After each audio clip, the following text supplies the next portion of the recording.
Bem, pessoal, fazer esse vídeo para você, que é um tema bem inusitado, mas vocês perguntam muito aqui, porque eu realmente perdi 30 quilos, né? E continuo usando o meu remédio da pressão. E muita gente perguntou assim, ô Júlio, seu objetivo, e você começou a emagrecer, né? Fez tratamento para obesidade, tudo isso, porque você se descobriu, né, hipertenso, e sua família tem muito hipertenso, você reduziu o peso porque você continua com remédio. Eu vou explicar esse vídeo citando esse meu exemplo, porque muita gente não entende isso. O que acontece? A pressão alta, hipertensão arterial, ela tem múltiplos fatores de risco. Um deles é a obesidade, que eu tinha, né? Quando eu descobri isso, né, eu resolvi tratar, a cardio passou para mim, remédio para pressão, e começou também o tratamento da obesidade, né, medicamentoso.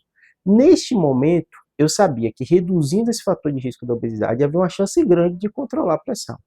Só que no meu caso, eu tenho uma história familiar muito importante de hipertensão. Todos os meus familiares, minhas irmãs, né, minha irmã mais jovem, meu pai, minha mãe, e todos começaram jovens, né, abaixo de 40 anos de idade. Eu fui um dos, se você for olhar assim, de idade, né, quase 41 anos foi a idade que eu comecei a ser hipertenso, né.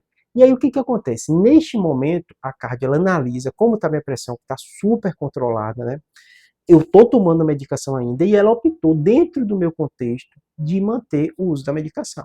Você fala, ah, Júlio, mas não tem pacientes que tomam remédio de pressão, reduz o peso e a pressão começa a cair, começa a ter sintoma e o médico tira? Sim. Pode ser uma porcentagem de pacientes, uma porcentagem considerável, que o cardiologista, dentro do contexto de redução de peso, de controle da pressão, opta por retirar a medicação de pressão. Mas eu, mesmo com essa redução de peso, tomando a medicação, minha pressão ficou ok. Neste contexto, ela optou por manter meu remédio. Por que eu estou explicando isso? Na grande maioria das vezes, o paciente não vai para médico, ele faz a decisão por conta própria. Até na minha cabeça, eu sou médico, sou neurocirurgião, até, poxa, manter ou não manter o remédio, gera essa dúvida. Quando você começa a conversar com quem é especialista na área, quem lida com aquilo no dia a dia, né, ela vai tomar a decisão. Então, na maioria das vezes, eu digo para todo paciente, você pode ser médico, você pode ser até cardiologista, você pode ser o que for. É importante você ter outra pessoa ajudando nessa administração da sua saúde, porque dúvidas vão surgir. Claro, quando acontece casos como o meu, né, que perdeu 30 quilos, uma perda de peso absurda e tal, uma dúvida. Poxa, manter ou não manter o remédio, mas tá tão boa a pressão dele, né? Tá mais baixa, mas ele tá sintomático, ele tem uma história familiar, então são decisões que são compartilhadas. Então é muito importante você, ainda mais você que não é médico, ainda mais você que não tem conhecimento, imaginar que é simples essa decisão de tira ou não tira o remédio de pressão.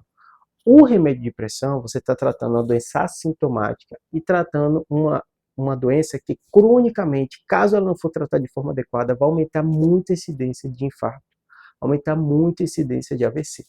Então, é muito relevante você compartilhar e transferir essa decisão para o seu cardiologista. Não pare de tomar remédio de pressão, mesmo que você mudou o hábito, está comendo melhor, perdeu peso, sua pressão está controlada, porque ele vai olhar você, não nesse momento agora, ele vai pensar no longo prazo, a história familiar, os fatores de risco, qual decisão é melhor para você. E na maioria das vezes, casos como o meu, não são decisões fáceis.